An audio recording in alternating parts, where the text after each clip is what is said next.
Marek, welcome back to the podcast. It's nice to have you back. It's been a while. Thank you very much. Yeah. Well, I've been doing some things and life has evolved, and here I am, full circle.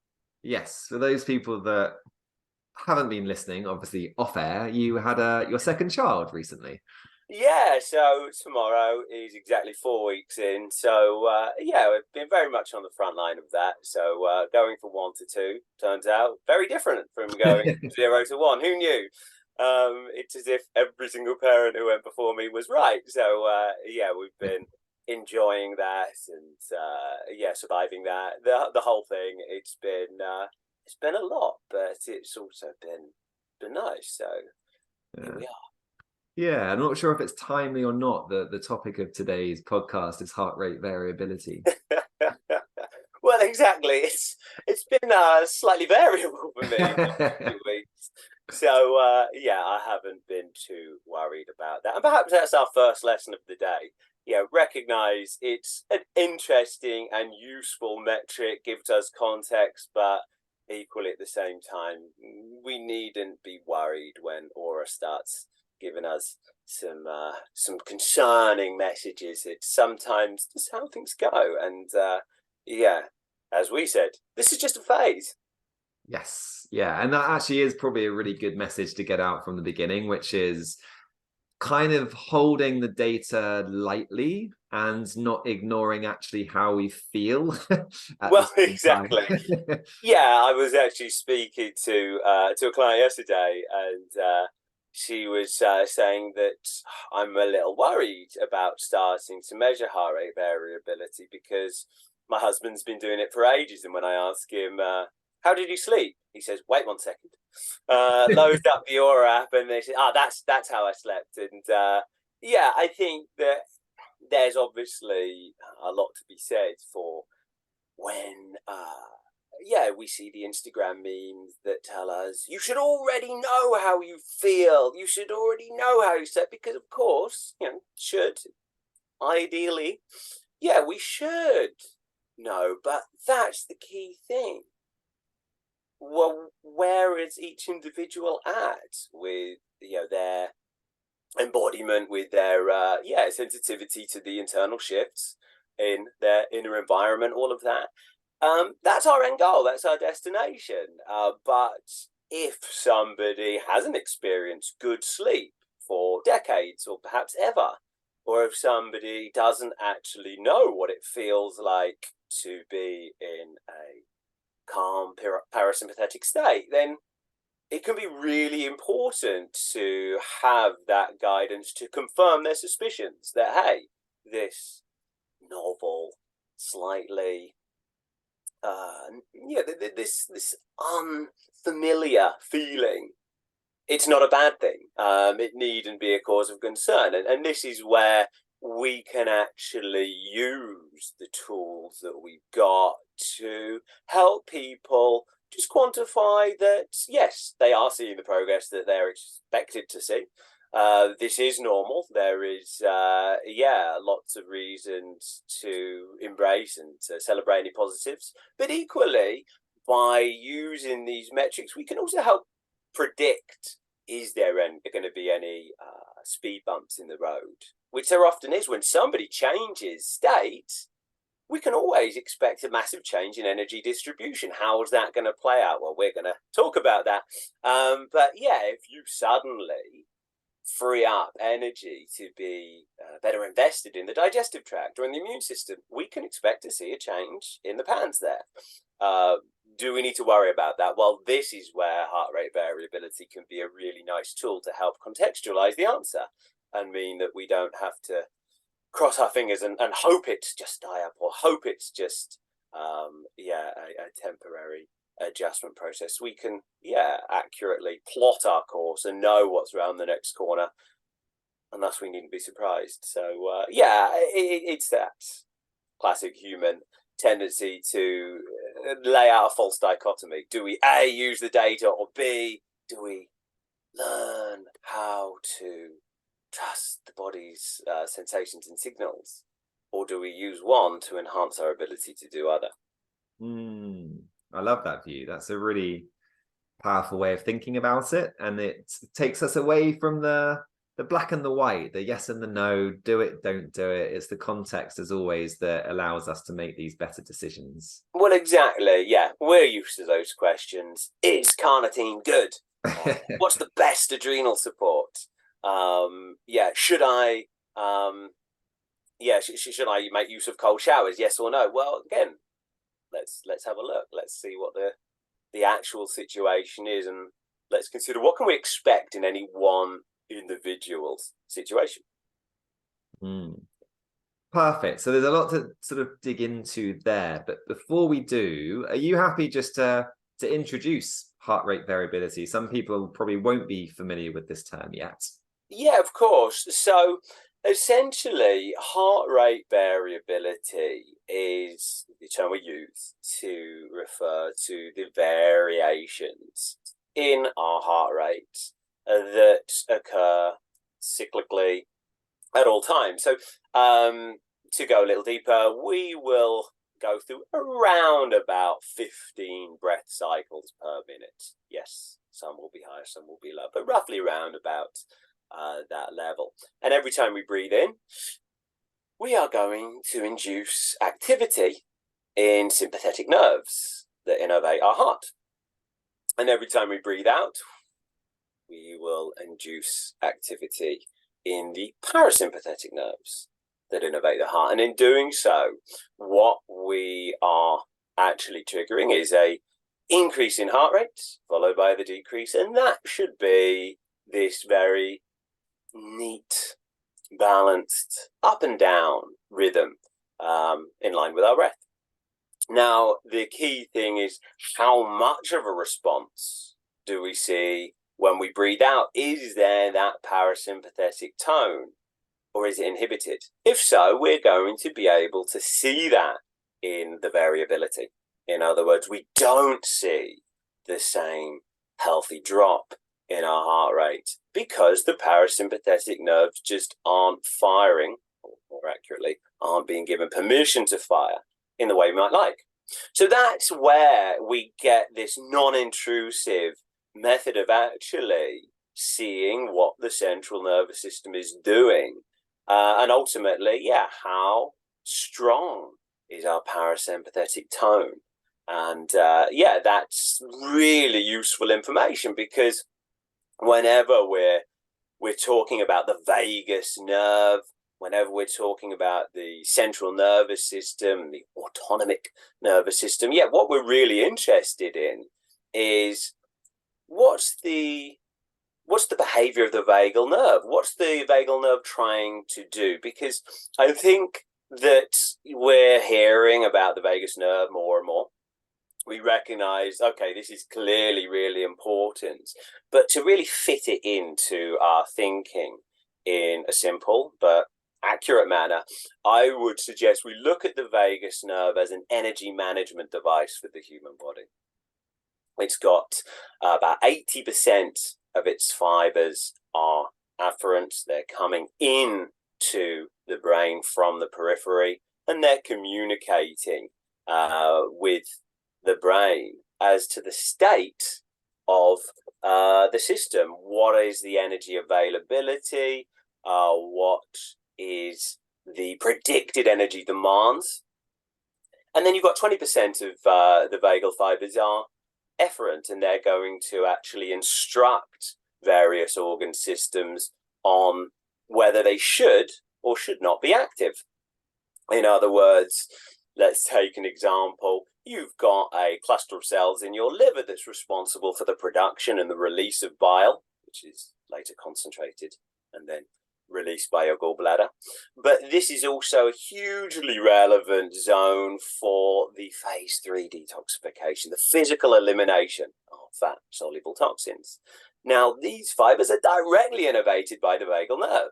In other words, if they're given permission, that is the brain saying, we've got sufficient energy security to invest in detoxification right now. However, if there is either signs of an impending energy emergency, perhaps risk of infection, millions of nerve endings of the vagus nerve will be constantly sampling the conditions in the gut to determine that. Equally, we've got the alarm centers of the brain, mainly the brainstem, amygdala, which are constantly sampling the sensory inputs from the world around us and constantly communicating with the nuclei of the vagus nerve to inform as to the predicted energy demands. In any case, if it's determined that we're about to need our energy for something big, an emergency, then the vagal tone is withdrawn. And thus there isn't the permission given to spend energy, spend resources on detoxification, which is not going to help in an emergency situation. It would actually hinder to use this valuable resource, energy, something that's about to be needed in abundance. It's going to be a hindrance to actually invest that in detoxification. So yeah, that whole permission and the processes that go on downstream, they are revoked.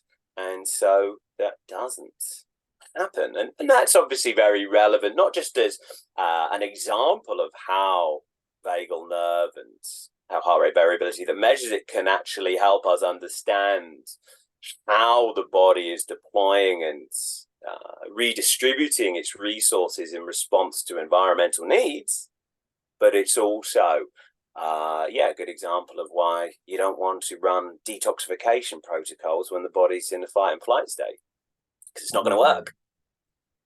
Okay, so we're kind of saying that heart rate variability is essentially giving us insight into the vagus nerve. The vagus nerve is an energy management system, so it's helping distribute our energy to what it feels is most important at that point in time. And as you've mentioned, the vagus nerve, therefore, is having a profound impact on a lot of different processes. But if we think about some of our people listening with things like IBS type issues, chronic fatigue syndrome, and potentially environmental toxin stuff, if we think around mold and mycotoxins, then we probably can all quite quickly start to see how understanding our heart rate variability is going to actually have a profound impact on what it is that we should be doing from a intervention perspective. Is that right? Well, exactly that, because I think the single biggest value of heart rate variability, and of course we'll go into the caveats, but the single biggest value is that it provides us with an index of the body's energy security. And we can talk about the factors that go into that and influence that, but it tells us, does our system feel like it's got enough resources? Specifically, what is it doing with them? And that connects up to probably the biggest question of all that we as practitioners, or we as individuals who are focused on tending to health challenges, are looking at, which is the proposed intervention I'm looking at, is it likely to work? And in that regard, the single biggest factor that will determine that is, does the system feel like it's got sufficient energy security to invest in those systems that need to play a central role in whatever process we're looking to instigate. So very relevant when it comes to detox or gut healing protocols, any sort of antimicrobial work, all these things that are stressful. Same goes for decisions as to whether we should be deploying intermittent fasting, for example. Very useful tool, but if placed into someone's protocol when they just have already got masses of energy and security signals, that's only likely to make things worse. So it's a great way of actually transcending what would otherwise be in front of us, which is, do I go with this guru's preferred option, or do I go with that guru's preferred option? Which one's going to be best? And instead of having to just imagine, what do we feel is going to be the most likely, which sounds the best, well, we can actually start contextualizing and identifying, do we have a fair chance to benefit from the protocol that we're discussing? because so often we'll see these protocols, they're very well thought out, there's a lot of rationale behind them. There's often some literature which shows how they can play out and benefit the person that we're speaking to. But do you have a fair chance? Because if you don't, it doesn't matter how good that protocol is or how smart the thinking was behind it. So yeah, that's where I think the focus should be when it comes to heart rate variability, is in allowing us an opportunity to better predict whether somebody will or will not respond to the changes we're proposing. Yeah. And like you said earlier, I guess we can think about it from both spectrums, in the sense that it's also going to give you the insight in regards to how someone is responding to the therapy. So it's got a really nice balance to it there. Yeah, and that's the other side of it, because yeah, if somebody is tracking their heart rate variability on a regular basis, heart rate variability is not very specific. Anything that influences energy availability, the resources that your system will have left over, so inflammation, energy signaling, energy production, but also predicted energy demands, stress, well, all of those are going to have a massive impact on heart rate variability, and it's very sensitive to changes in any one of those areas. And so this is where we can track people's responses. We can do a very fair before and after comparison. They brought in some mitochondrial supports.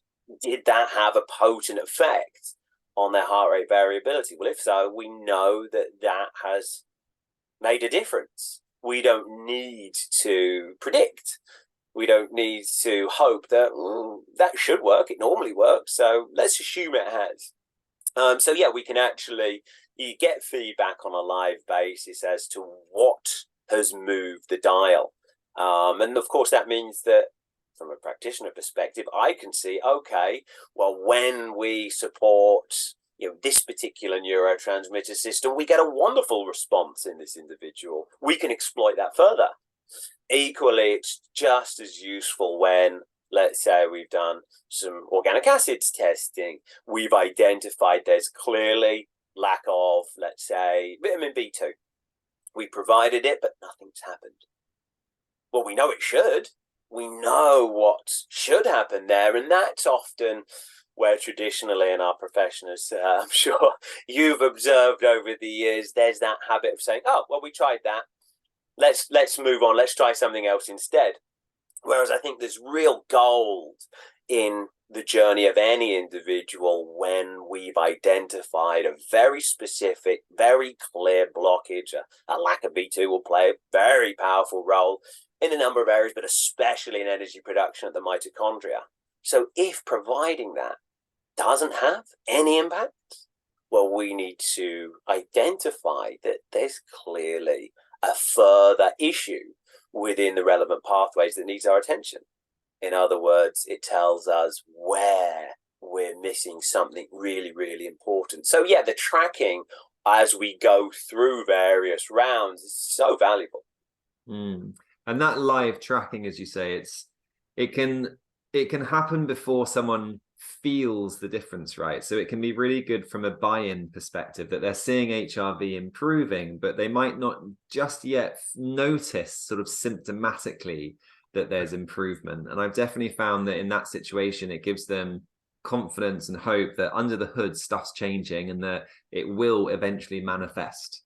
Yeah, exactly. And I think that ties in with the that phrase, what gets measured gets managed.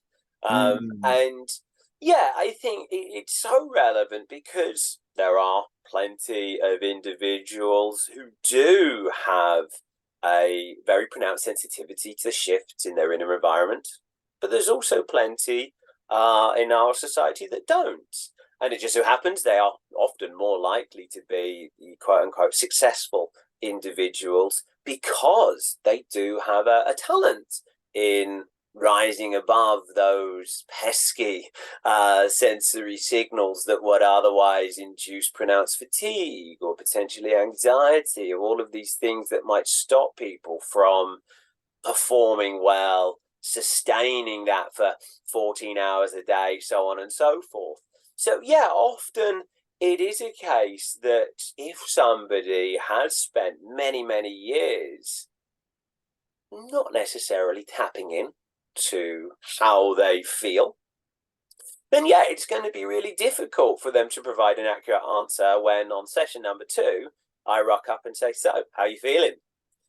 And they haven't necessarily got an accurate answer. Of course, this is physiological in nature, and there's obviously options that we can look at to help them reconnect with their inner environment and the sensory signals it produces. And of course, we may well want to talk about the function of the anterior insula and various techniques that enhance its performance. In any case, yeah, especially in the early stages, I think it can be so valuable to be able to say, well, look, here we have a quantified measure. There is a very pronounced improvement in your physiology, which we can measure based on nervous signals going into your heart. And yeah, as you say, that I think that's really useful, especially when, yeah, we're dealing with individuals who've managed to accumulate a number of layers of dysregulation. Because, yeah, in those scenarios, we're always going to have to take away the obvious obstacles first and then work on the next level. And maybe it's the one after that whereby they first have a fair chance of actually feeling better. And equally, there are plenty of individuals, and I'm talking mainly those with complex chronic issues, those that have been around the block. They've seen various different medical practitioners, complementary practitioners, and no one's really got to the bottom of it. These are the individuals who are often in this parasympathetic state of stress. Parasympathetic stress, aka freeze type stress response. Now, for those individuals, and maybe we'll touch on this, they're always likely to actually feel worse. And again, let's avoid the false dichotomy. They feel a lot of positives with brain function and sharpness. They tend to feel more alive when we make these improvements. But in doing so, they get mobilized. They go into the sympathetic type stress response. So that's the fight and flight type stress response. Now, that's actually a healthy milestone on their journey. It's necessary. 100% of people in that freeze type stress response will need to come out of it via the fight and flight. And so that's where, yeah, tracking this not only can actually allow us to accurately predict when that's about to happen or when we're on the cusp of that happening, so we as practitioners can provide a warning, but it also means we can clarify that, okay, the reason why, yes, you felt better in the daytime, yes, you felt more alive, but then you couldn't get to sleep, or suddenly you developed muscular tension in your neck for no apparent reason. Well, there was a reason. It was predicted, it's explainable, and we know what we now need to do. Somebody changes state, we've got a whole nother set of options that weren't available to us before. We can start deploying them to aid them to orientate into this new state. So, yeah, I took that and run with it quite early, didn't I? So I'll let you bring that back into more logical and measured Q&A. No, that's brilliant. And I think is that the same as sort of this sympathetic withdrawal? You know, certainly when I was using HRV a lot a few years ago, at the time I was, I guess, primarily working with people with chronic fatigue, and they were all very much in a parasympathetic state where there was very little variability. They were stuck. And in fact, they would go into a stressful experience, or it could be anything from a deadline at work to whatever it may be. And they would go even more parasympathetic. And I always described it as, look, your lifestyle is asking you to put your foot on the gas pedal, but your physiology saying, no, we don't have the resources, and it's simultaneously slamming on the brake. Is that kind of the similar? It very much is. So I guess this is the perfect time to touch on the biggest caveat of all.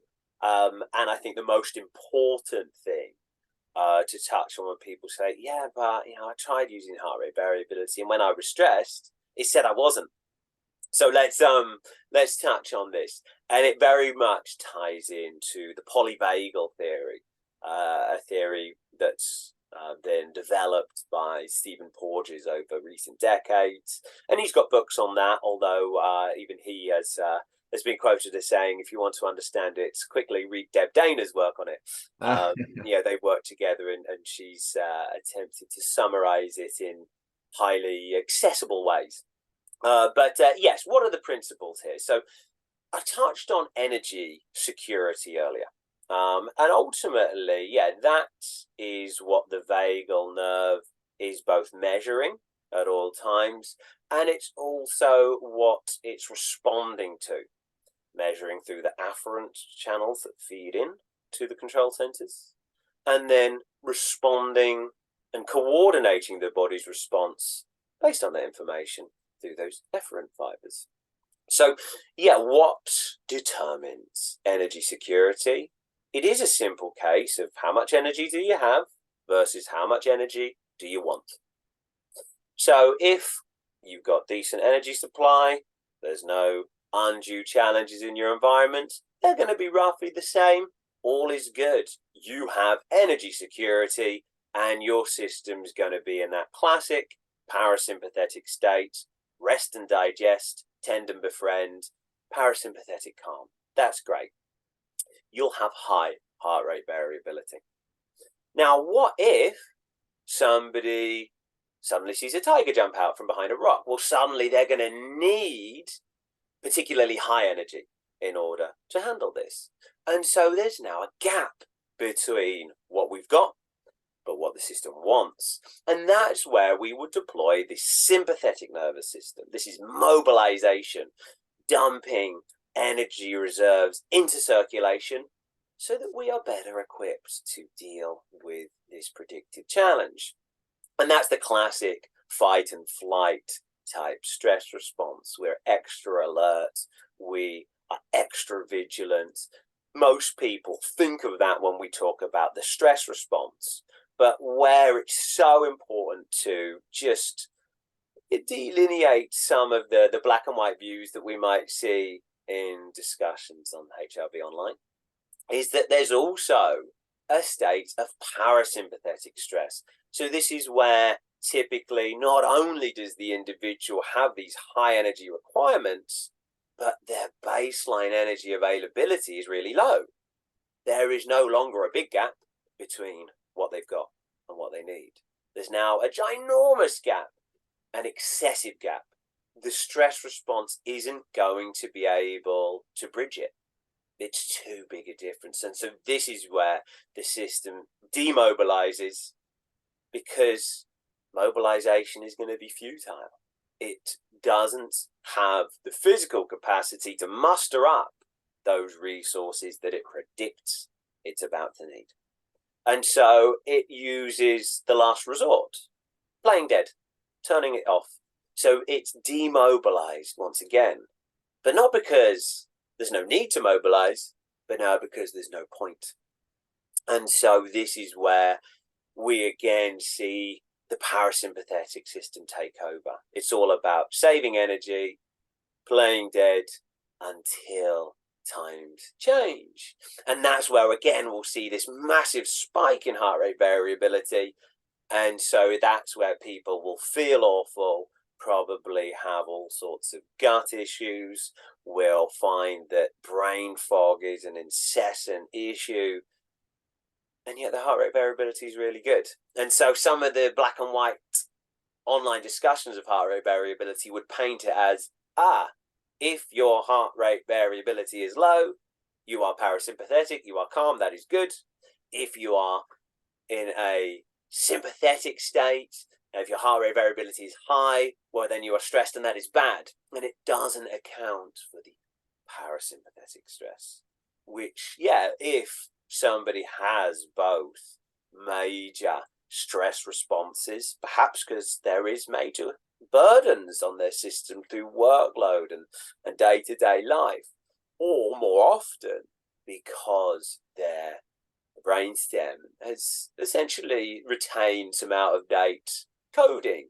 It's made some Pavlovian associations between certain sensory inputs in the past, maybe 2 years ago, maybe 22 years ago, maybe 5 decades ago, whatever it is. But as a consequence, whenever life induces these innocuous sensory inputs, it is instead saying, I recognize this, or at least it's close enough to what I recognize, and I'm going to make sure that, we call for a massive mobilization of energy to meet these demands. So not only does that actually make somebody more likely to wear themselves out over time, and thus accumulate various physiological issues which hamper efficient energy production or leave them in states of chronic inflammation that steal from your energy stores. Immune cells, when activated, are very, very hungry. But yeah, what we're ultimately looking at is then, if you've got a lack of energy and a need for masses of energy, there's no way the system can keep up. So it does what it's evolved to do, shuts down to save that energy. So very elegant, but particularly unhelpful. And so those are individuals for whom, they will likely, if they engage with the medical system, will end up with an S or a D, a syndrome or a disorder. In other words, doctors will say, hey, we see a lot of people that have these similar patterns. We don't know what's going on with them, and we don't know what's going on with you, but here's a label. Good luck. And there are also people that, find that no matter what they do, their gut's always a problem. Classically, this is what gives rise to people thinking SIBO is really difficult to deal with. It's not difficult to deal with. It's impossible to deal with if there is insufficient investment in the gut, because now there's no possible means through which we can elicit the conditions needed to respond to an anti-SIBO protocol. Alternatively, it's super easy to deal with when the conditions in the gut are apt to win that particular battle. So, it's really important for explaining, why is it that nothing's working, yet my aura ring tells me I'm doing great. And equally very relevant for when you give that individual the one thing that they really need, because that's going to be the single most reliable thing to move the dial. And if you take somebody who has a ginormous excessive gap between what they've got and what they need, and you suddenly bring it down to just a big gap, well, that's progress. That's what we want. But in doing so, all of these calculations that are going on in our brainstem at any one time, suddenly they're coming away with a different answer. There's no longer any need to stamp down that brake on the deployments and the permission for the system to work in a normal fashion. We get mobilized. That's great, but it doesn't always feel great. And so, to just unpack what I touched on just a moment ago, that's where we're going to see individuals find that they can think better. They get clarity of thought for the first time. It feels different walking upstairs or doing anything that involves the slightest physical workload. So that's all good, but there is going to be mobilization of that stress response. And with that, we can expect either increased vigilance, and that may get very difficult to fall asleep for many. But other people will reflexively develop tension, which is a great means of blocking function of the anterior insula, which will otherwise convey those signals and end up producing anxiety. So great, we actually see that body armor idea in practice.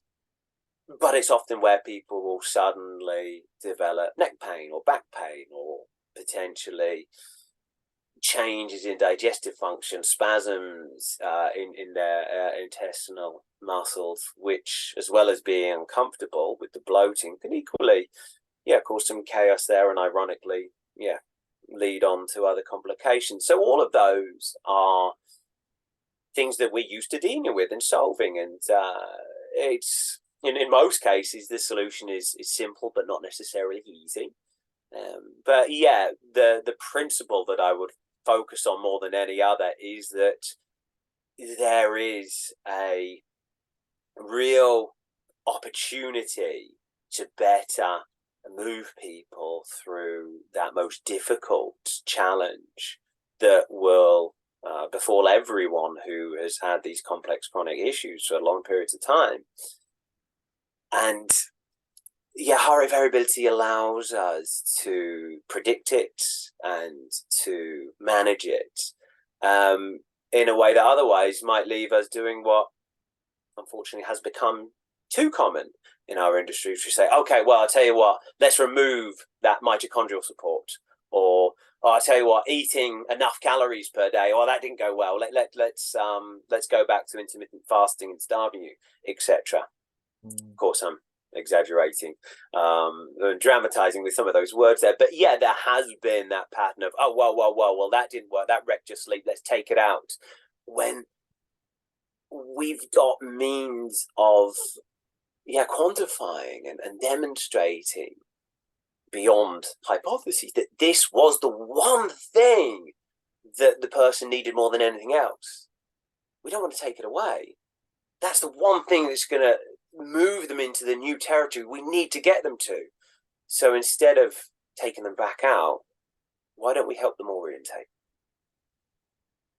Perfect. I mean, it sounds very similar to some of what gets discussed by the Heart Math Institutes and things like the cell danger response, this kind of familiarity that we want in some ways. But as you say, if you're moving someone out of that freeze and there are new symptoms, if I call it that are coming on that might lead to a degree of concern. I mean, at times we're just saying the body's going through a recalibration and we're on the right path ultimately.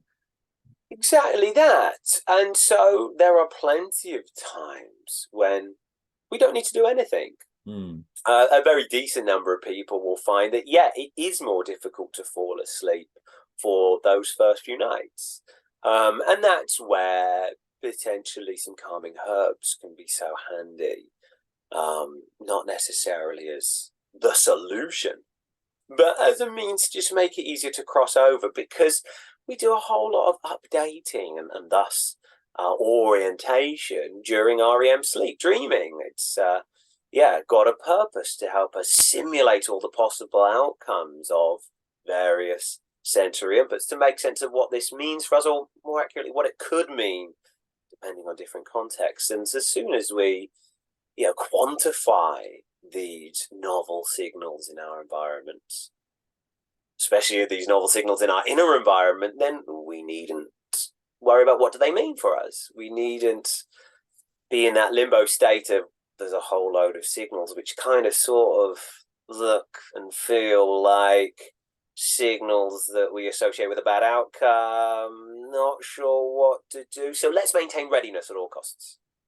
Better that than getting caught out. So if you can just get over the hump, and a lot of people can just through a few nights of extra attention, be that some breath work, be that some stretching and meditation, etc., and helping cross over with some calming herbs, etc.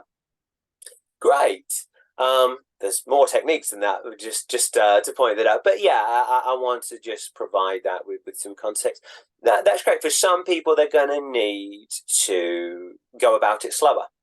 And that is where, there's some rationale for whatever change you just made. Yeah, let's reverse it and then bring it in at half the pace. Maybe that's going to be enough. But other times, we will find that these individuals will benefit massively from connecting with a breathwork practitioner, a somatic experiencing practitioner, etc. So that, they have a much more fair opportunity. They can yield the external regulation that's provided within that container. They can also have somebody pacing their exposure, bringing them in at ankle depth, bringing them out to calm, going into knee depth, bringing it out to calm, to use all the principles of these various techniques that help us remove the obstacles that stand between us, and just updating any out-of-date rules that are held in that brainstem amygdala zone So that, this system can receive all of these brand new signals that are now allowed to fire and are now being transmitted with increased fidelity. They're being delivered to the control centers, but rather than those being a reason to respond with vigilance, now instead they can be recognized for what they are, just sensations that weren't being delivered previously. And that's the orientation process that I speak of. So this is where we're often looking at the meeting point between the physiological support, the nutritional interventions that target the specific area we've identified as leaving someone unable to form the resources, the energy availability that we need to advance.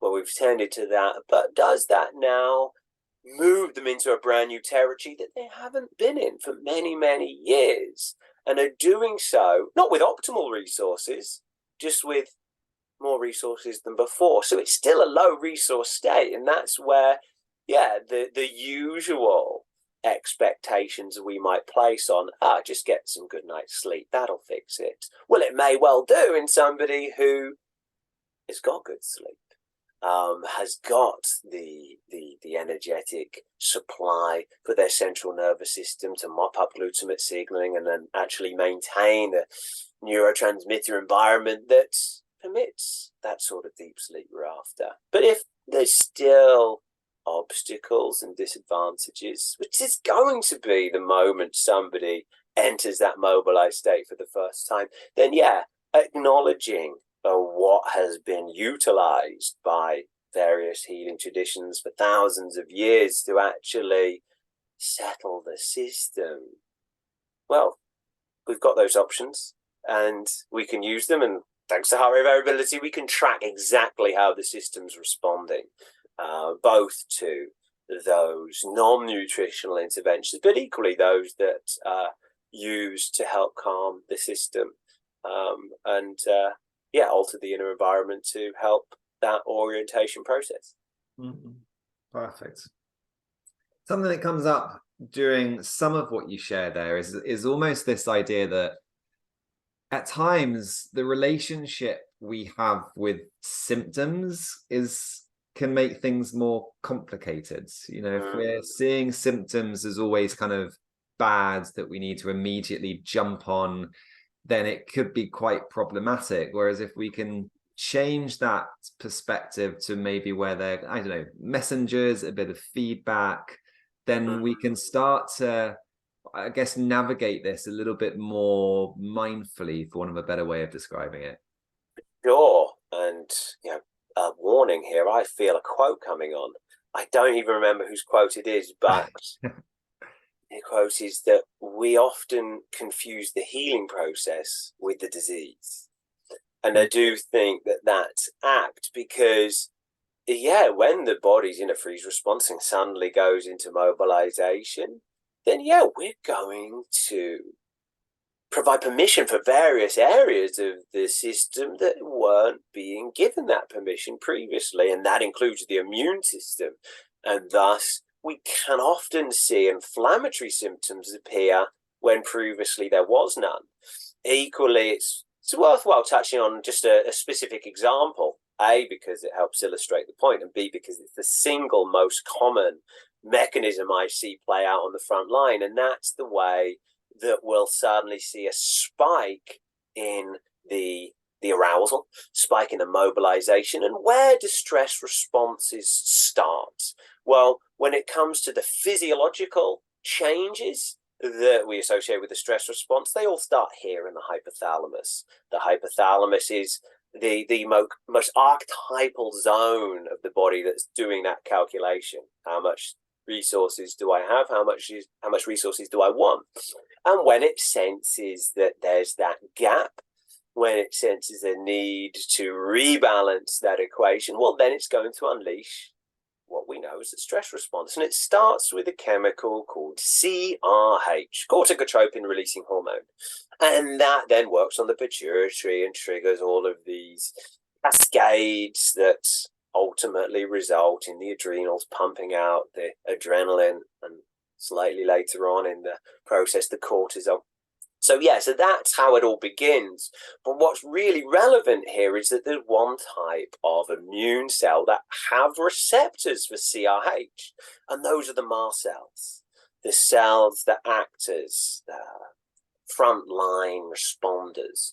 And yeah, they are responsible for pumping out tons of histamine, which can be great to change the local conditions so that other immune cells can more easily get in, waste products can get out. And of course, if the body's unleashing a stress response, then maybe there's a mast cells get their retaliation in first. Makes sense from an evolutionary perspective, but this is so often where we can often see inflammatory symptoms occur. And it doesn't exclusively lean on the mast cells, but they particularly is where we'll often see issues. So if suddenly people are feeling they're a bit nauseous in the gut, or they're getting bloating from their glass of water in the morning, which doesn't make any sense, does it? Well, it does. And equally, they might find that suddenly their bladder's really irritable. We have a whole lot of mast cells concentrated in the barriers of the system, so respiratory tract, digestive tract, but also the bladder. Interestingly enough, we also have a concentration in our hypothalamus and our limbic system. So that's where often, above and beyond simply giving the body a general all-purpose calming herb, sometimes taking direct steps to stabilize the mast cells can be a really powerful intervention to just help avoid this mast cell challenge, which often ends up self-perpetuating. Mast cells will trigger the stress response because of their impact in the brain, and then the stress response triggers mast cell instability, and onwards it goes. So just allowing people to climb down off that ledge with mast cell stabilizing steps, that can, for many people, be a really big deal. So I hope that's a good example, and hopefully really useful for some people who notice suddenly that they're getting red skin, they're noticing more sinus congestion, and their guts feel a little jumpy, and in line with what I've touched on. I think that's incredibly helpful. I think there's more and more people, at least from my perspective, dealing with some kind of mast cell histamine type issue these days, and understanding that actually they have receptors for CRH, and therefore there's that really intimate connection. That's quite game changing for some people. And as you said, thinking back to a lot of people listening, certainly from a customer perspective, with IBS as their kind of initial label, and we know, as you've mentioned, that mast cells are migrating into essentially the gut lining in those conditions. So we've got a good sized population of mast cells in the gut in these sorts of conditions. Oh, 100%. And so and this is where just to go off on a tangent, mast cell awareness, I think, is absolutely on the rise, which is great, because I think the most classic moment that so many people with long-term issues that haven't necessarily been explained, the classic light bulb moment goes off when they read that list. That is exactly me. And there are some very unique things in there, especially the bloating from water. That is one of the most classic things that, like the other things, it comes along with mast cell issues, but there's very few other things that could potentially explain that. So these mast cell issues, they are so resistant in a lot of people when they're trying the quercetin, bicarbonate of soda, hydrous magnesium, luteolin. They've used all these mast cell stabilizers. They've tried to cut out histamine from their diet. They're looking at all sorts of antihistamine use, but very rarely do we look at the role of CRH in destabilizing them. And I suspect partially because no one's really studying that in the literature, in terms of when we provide sufficient adrenal support, or when we take somebody away from a toxic relationship or working a 14-hour day, what happens with their mast cells? We've got the mechanism, sure, but yeah, I can say from somebody who's directly observing this again and again on the front line, the single most powerful effect that we can leverage is to change what the body's trying to do, rather than just try and stack up compensation working against that. And as long as the body thinks it's a good idea to destabilize the mast cells, get them super responsive, because, hey, they're probably about to be needed. Well, super responsive mast cells with any lingering baseline trigger, quote unquote, suboptimal gut microbiome, which is about 100% of people who haven't had the right conditions in their gut for long periods of time, which is 100% of people with poor energy security sustained over a long period of time. Well, yeah, that suddenly allows us to understand, well, why were the things that should be working not working? Because I think it's a tragedy when people feel like, oh, nothing works for me. I'm clearly the exception.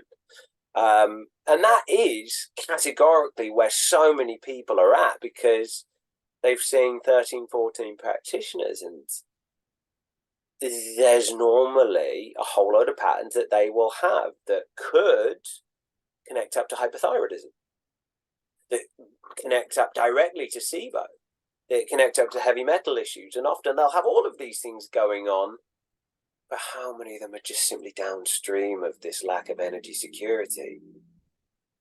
If so, we're going to get nowhere with interventions until the body's ready to respond to those interventions. And sadly, it seems that people will go through the roller coasters of thinking, yeah, I do get bloating after these particular high fiber foods. Yeah, I do notice that my digestive patterns are in line. I do notice all these symptoms. And could that explain these? Yeah, it could explain it. And then they trial the protocol and it fails miserably. So then they look at more potent antimicrobials or an even more restrictive diet, and that still doesn't work. In actual fact, it makes them feel worse, which they sustain for a month or two because, hey, it's probably just die-off, right? And then eventually I think, oh, you know what, maybe I'm just not destined to respond, and no one can help me. Whereas I think it's so important to recognize no one can help them through the interventions that require sufficient energy security to be successful. In other words, let's focus on giving them a fair chance first.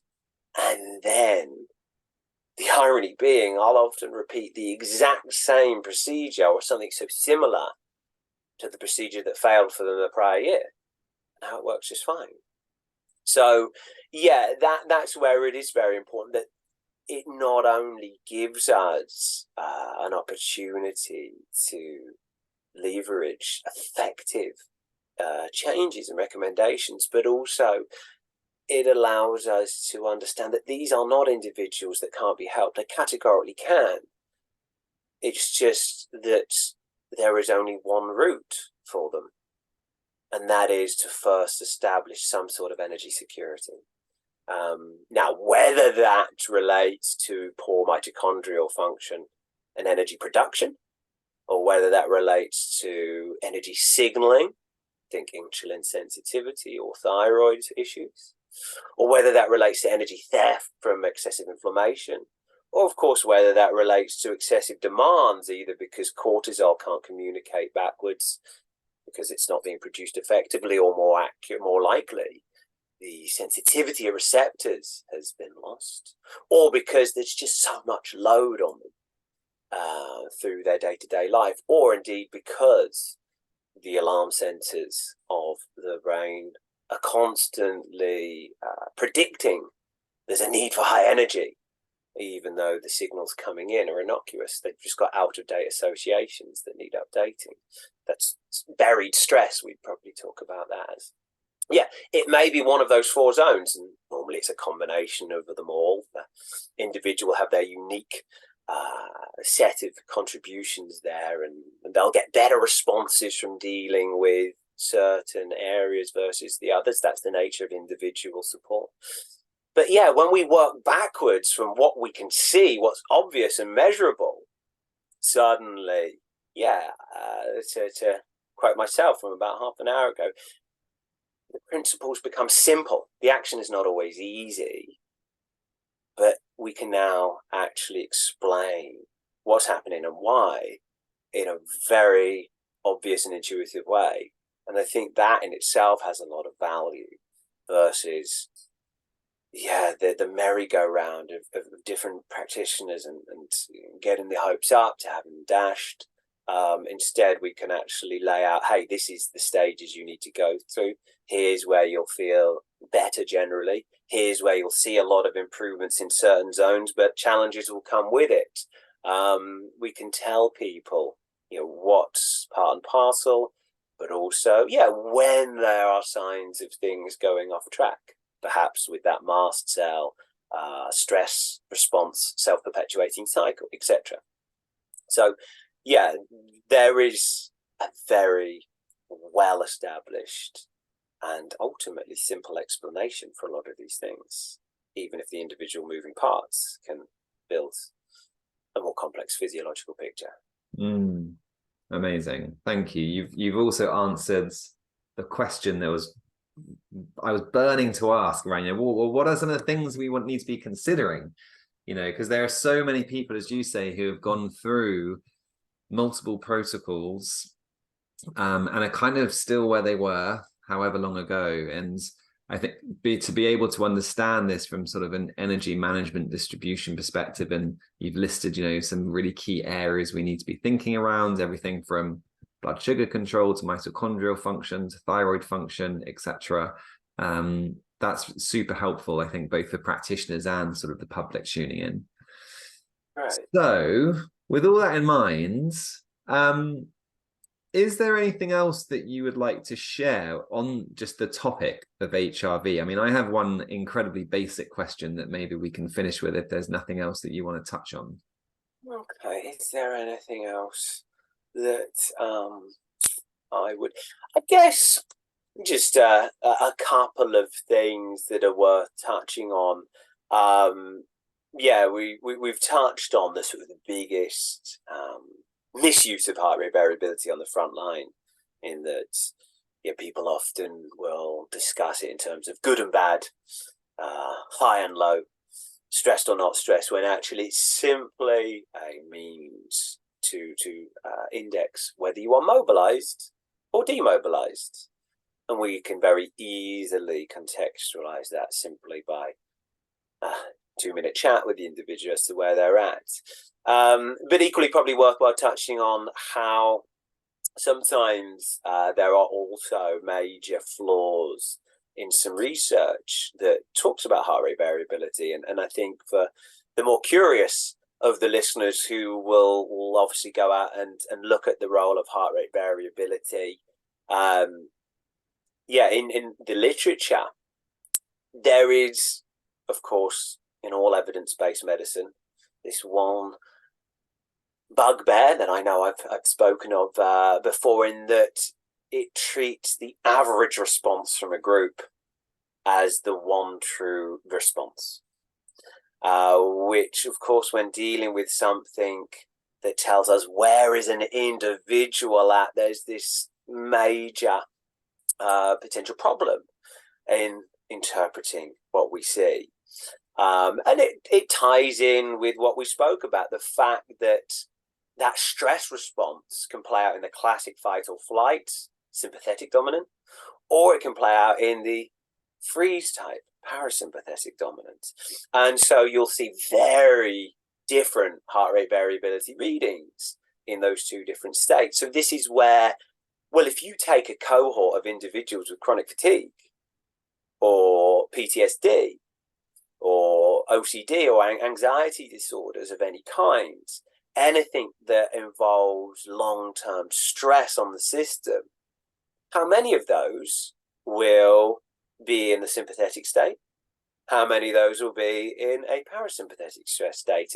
And of course, if you blend the two, you come away with conclusions, as has been found in the literature, that there's no correlation between heart rate variability between PTSD patients and controls. But what if you look into more nuanced research that separates classic PTSD from PTSD with dissociation? Well, guess what? We can see a very obvious difference in the average heart rate variability measurements recorded. We can even go as far as using the fMRIs to actually see the differences in the neurobiology. And spoiler alert, it's mainly leveraged in the brainstem and the medial prefrontal cortex. But yeah, so that's where sometimes, when people are looking into the literature and it says, well, heart rate variability hasn't been too useful to delineate and predict whether somebody is suffering from these issues or not, we need to recognize, did they account for the split in any population that are only characterized by they are suffering from a stress-related issue? Because you'll typically have two subgroups there. So I think that's probably worthwhile touching on. I think that feels like a good thing to touch on and leave. But sounds like you have a question. Yeah, and it's the easiest question, Marek, in many ways. It's a basic question to help our customers or our listeners that aren't yet familiar, which is, how do you test it? Lovely. Very simple question. So the most common way right now would be the Aura Ring. Wearable device, slip on your ring overnight. Some people keep it on all day. It's a really useful tool which will give you your overnight average, track it over the course of the night. You can also get smart bands, essentially watches, which will do that too. And the way they work is they've got tiny little cameras in them that are using basically the infrared light that they're receiving from beneath the skin. It's a really easy way of measuring your pulse. All it now needs to do is plot that over time, and suddenly we can come away with a clear heart rate variability value in the form of RMSSD, root mean squared of the successive differences. Now, you can also use your smartphone to do this, because smartphones have cameras, and the technology is pretty simple. So this is where you can get some free apps, you can get some paid-for apps with slightly better recording and slightly easier ability to export to perhaps a practitioner. But and that's a super accessible way that people can measure their heart rate variability, perhaps once they get up, perhaps just before breakfast. Useful to do it at a similar time of day, and generally the morning before the variables of any one day start to play a role. So very, very easy to do. And it's going to be such a useful entry into the world of actually starting to understand better, how do I feel when I'm in a more sympathetic state and a parasympathetic state? Because of course we do sometimes speak in a way that demonizes a sympathetic state, but actually sympathetic state is the body adapting to the perceived need. So we want to have that capacity to adapt. It's not bad, but of course we can expect to see bad outcomes if somebody's always pulled into that state of trying to adapt and mobilizing, because as we mentioned, if the resources are being redistributed towards readiness, and they're being disinvested from detoxification, from digestion, from the prefrontal cortex, which is the zone whereby all executive function is anchored. So thinking, timelining, planning, it influences our mood, our verbal fluency, our experience of life. It's a big deal. And equally, just general healing processes throughout the body. We want investment to be maintained in those zones. Of course, evolution dictates that if the system predicts that there's about to be a big challenge, it makes no sense to allow energy to be spent should I say, wasted on those zones when, if we don't deal with the threat in the here and the now, there might not be a tomorrow to benefit from that investment. So yeah, that's where I just think heart rate variability is so easy, it's so cheap, and it's so useful. Yeah, definitely. Marek, thank you so much for all of that. And as you say, I think if you're just interested in HRV, the fact that you can do it on your phone via an app is just, it's brilliant ultimately. And I think things like the Aura Ring and the Whoop bands, maybe if you want some additional data, but some of that additional data I at the moment am questioning anyway. So well, yeah, and so traditionally, I certainly know the Aura version 2, generation 2, doesn't have great exercise tracking, etc. So apparently, that's better in the 3rd generation.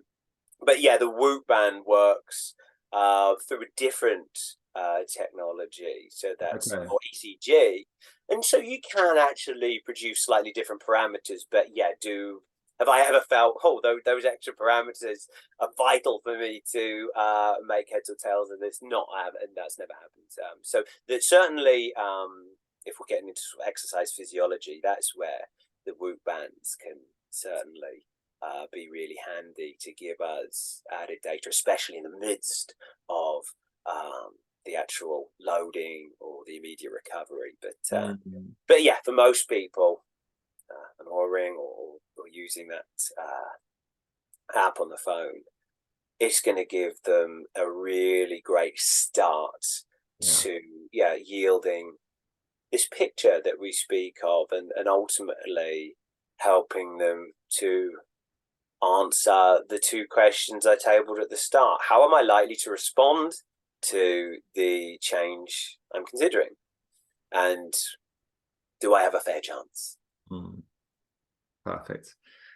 Marek, it's been a pleasure as always.